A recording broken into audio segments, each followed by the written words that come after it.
Battle Royale! Hey fam, what's up? This is Robert Anton here, robertantonnyc, coming to you with your no frills, the voice commentary from a singer. Tonight's show, let me tell you, it was up and down, but it was so good. I enjoyed it so much. Tell me down in the comments if you enjoyed it. Who were your favorites? Did you think the right people won their knockouts? I'm going to get into the commentary and tell you what happened. Alright, it's the third night of the Voice Knockouts. It's going to end up being the last night. And Rihanna is helping to mentor all the contestants. Pharrell is the only one with a steal left. And next week we go to the live playoffs. We started out with TeamAdam, James Dupre versus Shelby Brown. Shelby did Jesus Take the Wheel by Carrie Underwood. James did Sure Be Cool If You Did by Blake Shelton. So Rihanna said to Shelby that she has the perfect voice, and in rehearsal Adam told her to slow down the end of the song and get lost in the performance, while Rihanna also told her to hold out part of the note instead and riff her right into it. She was going ah, and she was saying ah, you know, whatever it is. So you can do a little something right here. I can't sing the song, so I might as well sing something. And she was showing the goosebump move. Rihanna was, you know, with the girl singing the second time around as they cut to her final performance in rehearsal. In James's rehearsal, Adam said it was musically flawless, and Rihanna said she was missing the spark and told him not to be scared to be sexy. Adam also advised him to give some love to different parts of the audience, because he was kind of like standing there and he was saying, you know, show these people love and take it out from yourself. I love how Shelby had such a great full sound in her lower range and transitioned perfectly through to her higher range. So much feeling and emotion, and she held out the big notes really well. I could have listened to more of that. James has a wonderful low tone voice with a little twang, and Blake seemed to be enjoying the performance. He was playing well to the audience and finding people to make contact like his coaches told him to. No wow moments in this performance, but he was very relaxing. Blake told James it was a laid back song for a knockout round, but said he sailed right through it and said Shelby was a little sharp on the verses. Gwen said Shelby was mind blowing and called James a perfect country artist. Pharrell said James sang the song flawlessly and said Shelby was chopping heads off in the chorus.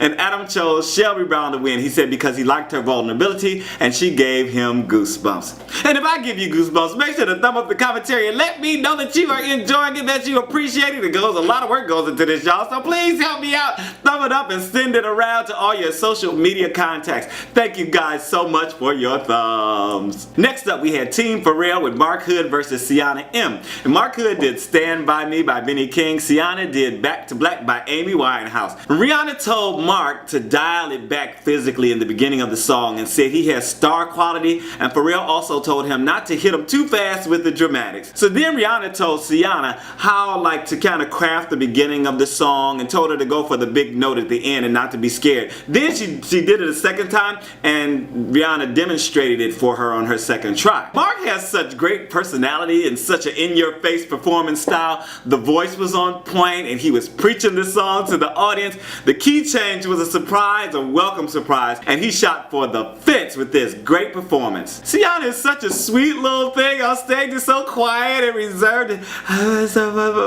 but her stage persona is so much stronger and she's so commanding. I was like, go ahead on girl, she like totally flips the script on you, right? I love how she attacked this from the beginning. Her voice was a little wobbly here and there, but she was doing a good job with it, and she nailed her first big note. Then she kind of got wobbly after that, and then she nailed the large last note. So I don't know what was going on. It was kind of up and down. Gwen said she can't keep her eyes off Mark and told Siahna she embodied the lyric. Adam told Mark he entertains on all levels and said there's a monster beast that comes out of Siahna. Blake said Siahna blows his mind with her maturity when she sings, and Pharrell chose Mark Hood, calling him a storyteller. Next we had TeamGwen with Jeffery Hustin versus Kota.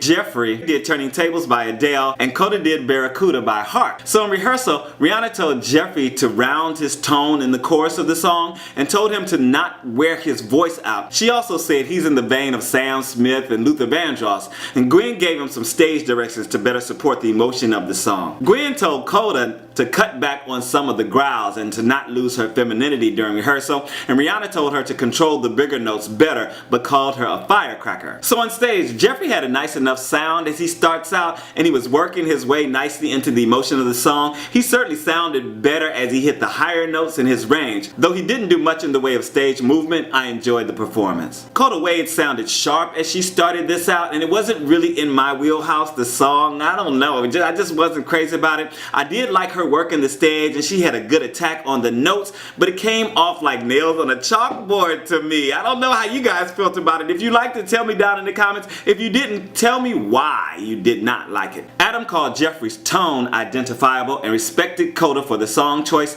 but favored Jeff. Blake found the performance from Jeffrey brilliant, but thought Kota needed to show some dynamics.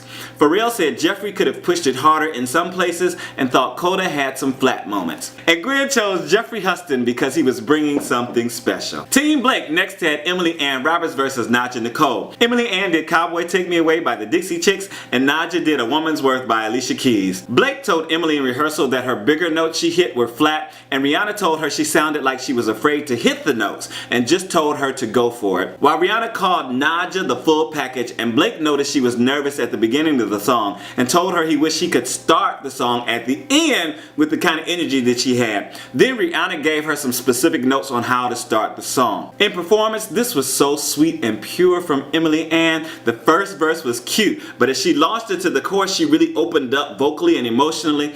I thought she was keeping time with her left arm because she kept going with it and she was bouncing back and forth, but it didn't take away from the vocal performance. It was just like a little distracting for me, right? Nadja, she definitely hit her nerves well on this as she began and came on powerfully, but I didn't feel like she was taking it to the audience. I was loving the tone of her voice, but it was also internal, and she often was closing her eyes, not really sharing what she was feeling. The high falsetto note was a nice touch and it thrilled the audience, and she has a lot of potential. Pharrell called Emily in her comfort zone and loved the jazzy note Nadja added. Gwen called Nadja mesmerizing to watch and said Emily had a lot of intuition and confidence, and Adam wanted to hear more from Nadja, while Blake chose Emily Ann Roberts because he said she's going to be played on the radio soon.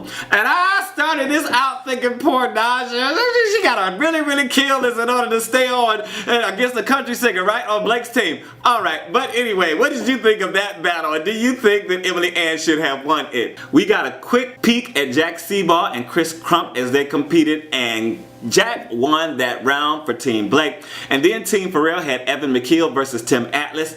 Evan did Dare You to Move by Switchfoot. Tim did Torn by Natalie Imbruglia. So Evan picked up the guitar for his rehearsal, and Rihanna said he had grit and texture, but said the guitar was hiding his emotion. So he dropped the guitar, and then she called it 1,000 times better, and they also told him not to overthink it. Rihanna called Tim's voice interesting and told him to use all the crazy moves he does on stage, but also told him to do it from the beginning of the song. Pharrell said he's constricting his voice and told him to own the stage. In performance, I liked Tim's tone, and he had on his intensity face again. I'm not sure who he was singing to, but I'm sure they looked away first, right? Because he was like staring him down, right?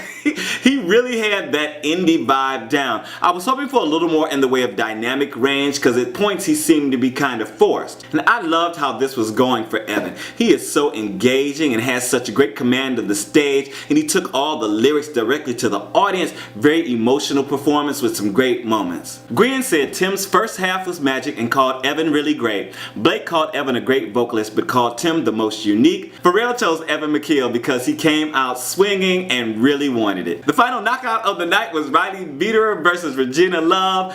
Riley did EXO by Beyonce. Regina did Midnight Train to Georgia by Gladys Knight and the Pips. Rihanna was singing along with Riley as she was singing in rehearsals and did the Goosebumps moves. Then she asked, "Why am I here?"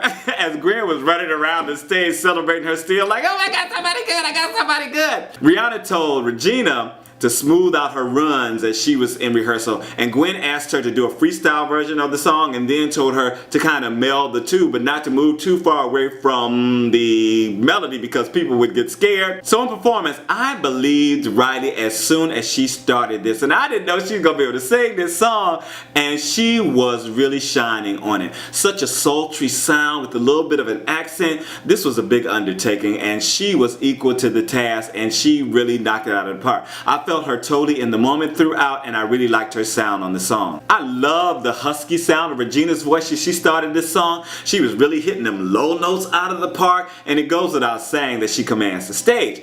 Adam was on his feet before she was halfway through the song, and Pharrell looked like she was cussing him out. He was like And that last low note, I mean, she went lower than the bass. She was like, oh, I was like, damn, girl. All the coaches stood for her. Adam said Regina crushed it and said it was Roddy's best tonight. Blake told Regina she blew the roof off the place and parted his hair. Pharrell said he had goosebumps and the chills and said it was never too much from Regina, and he told Roddy that she did really great. And Gwen chose Regina Love because she moved the whole room, and Pharrell stole Riley beating her back. A win-win to end the show. Is all feel good, lovely stuff. I was like, yeah, they both really killed it. What did you guys think of that last battle? I thought it was really good. Who do you think won? Tell me down in the comments. Okay, tomorrow night's show is recaps and previews, so I will see you guys next Monday for the live shows. If you want to tweet along with me during the show, please follow me on Twitter. The link is down in the description box. Thank you guys so much for sticking around. Thank you for your tweets. Thank you for your thumbs. I'm out. This is Robert Anton, robertantonnyc.com. Peace.